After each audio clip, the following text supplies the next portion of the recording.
Le Journal de la Ville, le premier magazine de l'information provinciale.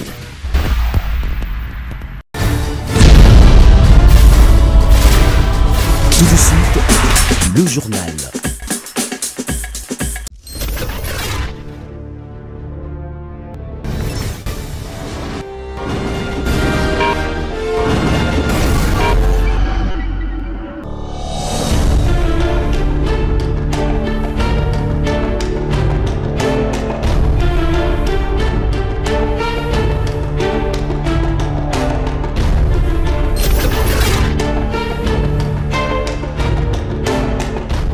Nous vous savons nombreux à suivre le journal de la ville, mesdames et messieurs. Voici les sommaires. Le président de la République, Félix-Antoine Tshisekedi, a lancé ce vendredi 27 décembre 2024 la gratuité de la maternité et des soins de nouveau-nés au Kasaï oriental.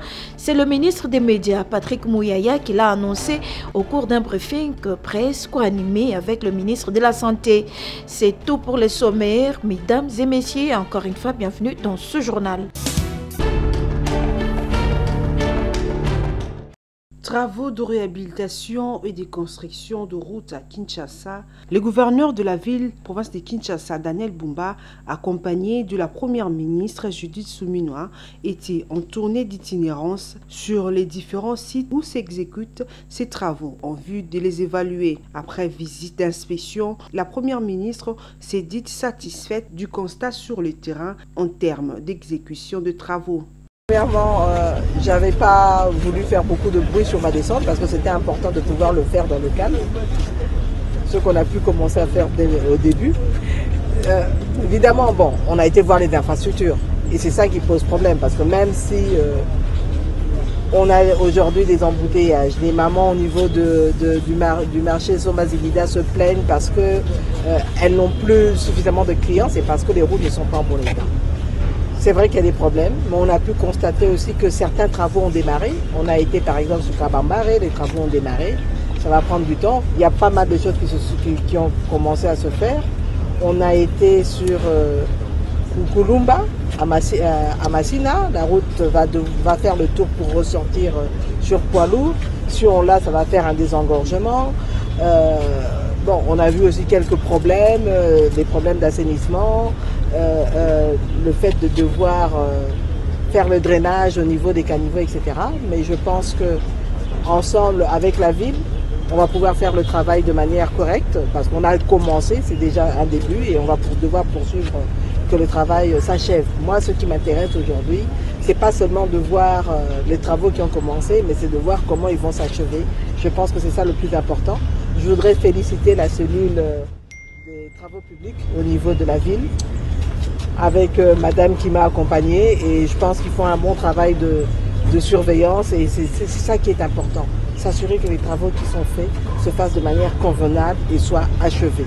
Et donc on va l'année prochaine, j'ai pris rendez-vous avec ceux qui ont démarré les travaux pour voir à partir du mois d'avril, être sûr que en tout cas c'est en bonne voie.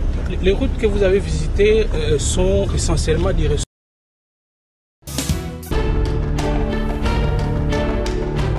Accompagnant le couple présidentiel qui séjourne à Kananga, dans la province du Kasaï central, le vice-premier ministre, ministre de l'Intérieur, Sécurité, Décentralisation et Affaires coutumières, Chabani Luko Jacquemin, a participé à la messe de la Nativité du Christ, célébrée par l'archevêque métropolitain de Kananga, Félicien Tamboué, en la cathédrale Saint-Clément, ce mercredi 25 décembre 2024. Dans son homélie, Monseigneur Félicien Tamboué a invité les chrétiens à bâtir leur vie à l'exemple du Christ. Il a insisté sur l'abandon de l'individualisme, du mensonge, de la malhonnêteté et d'autres antivaleurs qui contrastent avec le modèle du Christ. Le message a été bien reçu par le patron de la sécurité qui a livré ses impressions à la presse. Un message profond de l'archevêque qui a partagé avec l'autorité les préoccupations de la province, qui sont aussi les préoccupations du gouvernement et du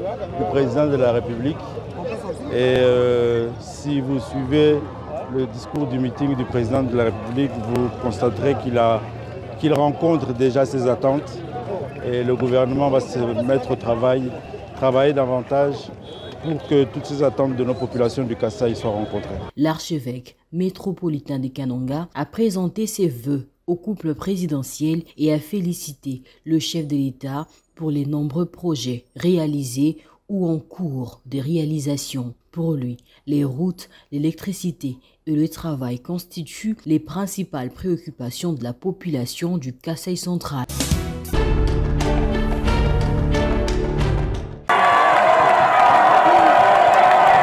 C'est à la jonction de la route nationale numéro 1 avec la route Kananga-Kalambambouji que le ministre des Infrastructures et Travaux Publics, Alexis Guissaro Mouvouni, a accueilli le président de la République, Félix Antoine Tshisekedi Tshilombo, pour cette visite des travaux du projet de la route Kananga-Kalambambouji ce 25 décembre 2024, devant une population en liesse. Versés dans le financement du programme sino-congolais il y a quelques 5 mois, ces travaux confiés à Cisco SA à travers ses sous-traitants Sino Hydro 1 et Sino Hydro 14 préoccupent au plus haut point le chef de l'État, qui dans son adresse à la population du Kasaï central le 24 décembre dernier à la place de l'Indépendance avait promis que ces travaux, comme ceux de la route nationale numéro 1, devraient se terminer avant la fin de son mandat. Au moyen d'un présentoir reprenant la carte du projet et des principaux ouvrages de franchissement à construire, Nico Nzaou, directeur général de l'Agence congolaise des grands travaux, a donné au chef de l'État les explications utiles, notamment sur les pesanteurs qui pèsent sur ce projet. Ce sont par exemple les difficultés d'acheminement des engins et autres matériels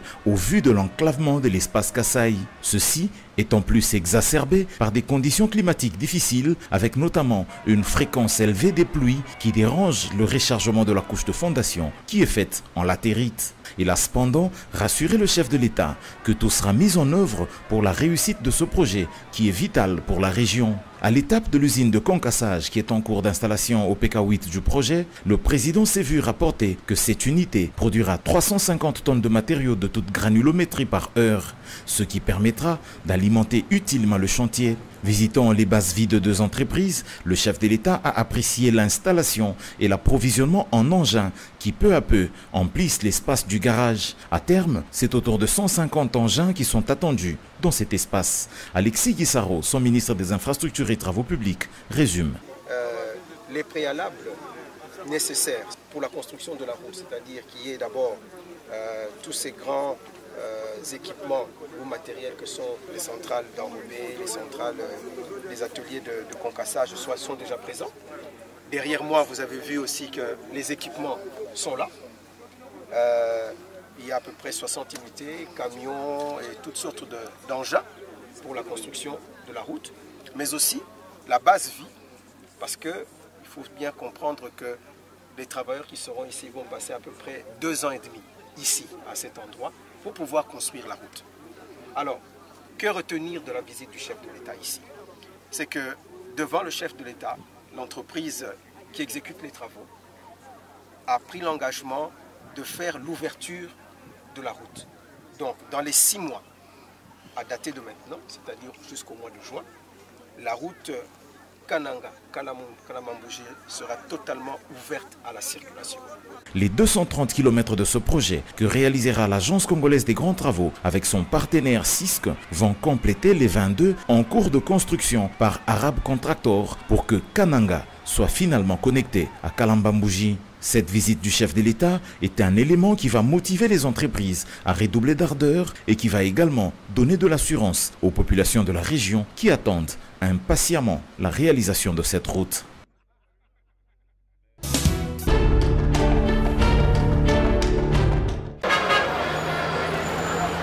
Les habitants de la commune de Ngaliema, plus précisément au terminus Pompage, souffrent depuis quelques mois du déplacement vers le centre-ville. La cause, l'augmentation du prix des transports en commun par les chauffeurs de taxi et taxibus qui changent le prix selon les humeurs et les heures.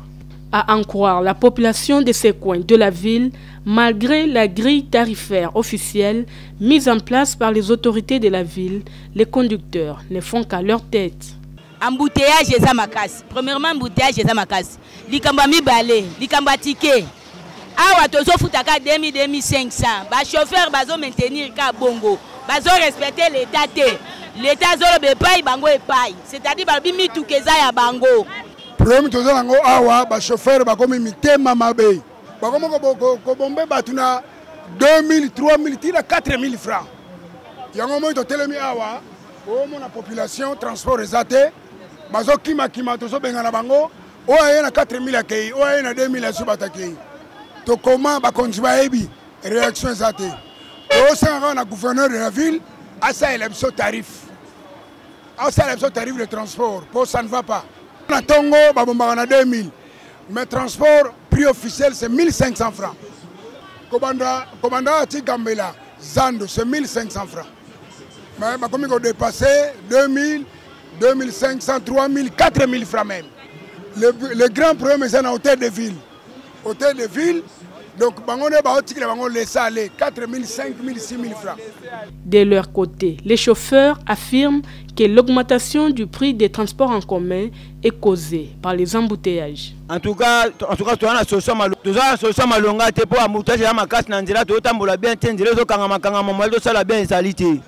Ya to senga na président na biso ba lukula so ba solution mboka o. Sala ngo so transport comme da passe nzela za te to sala yango. Le transport en commun reste un casse-tête dans la ville-province de Kinshasa. L'État est appelé à régulariser ces secteurs pour le bien-être de tous.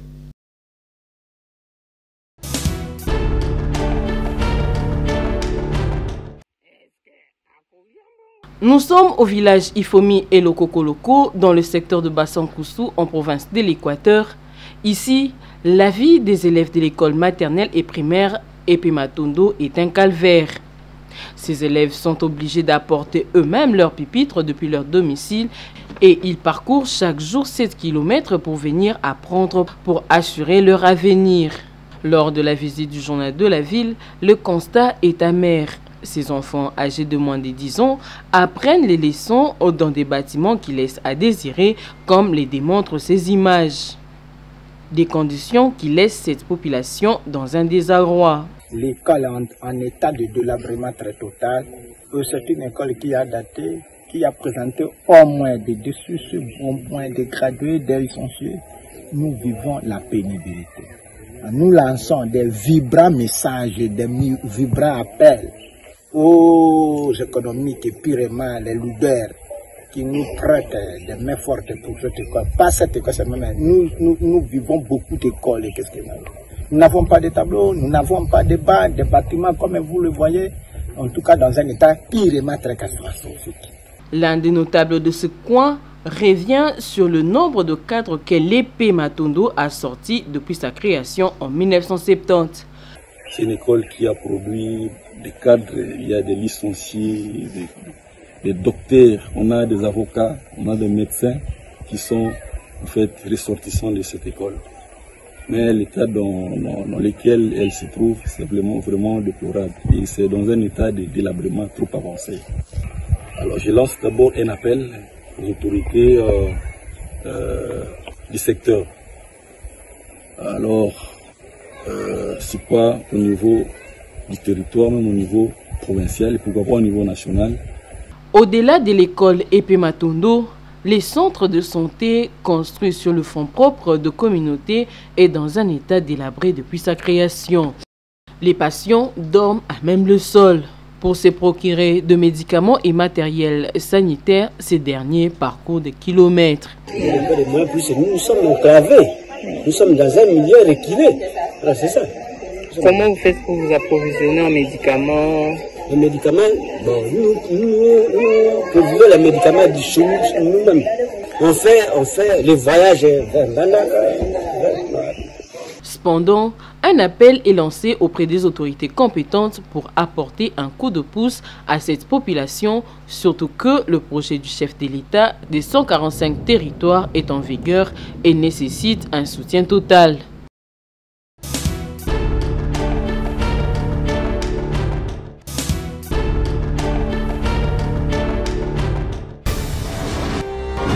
Nous sommes arrivés à la fin de ce journal de la ville. Mesdames et messieurs, merci de l'avoir suivi. Le prochain rendez-vous est fixé pour ce samedi et d'ici là, portez-vous bien.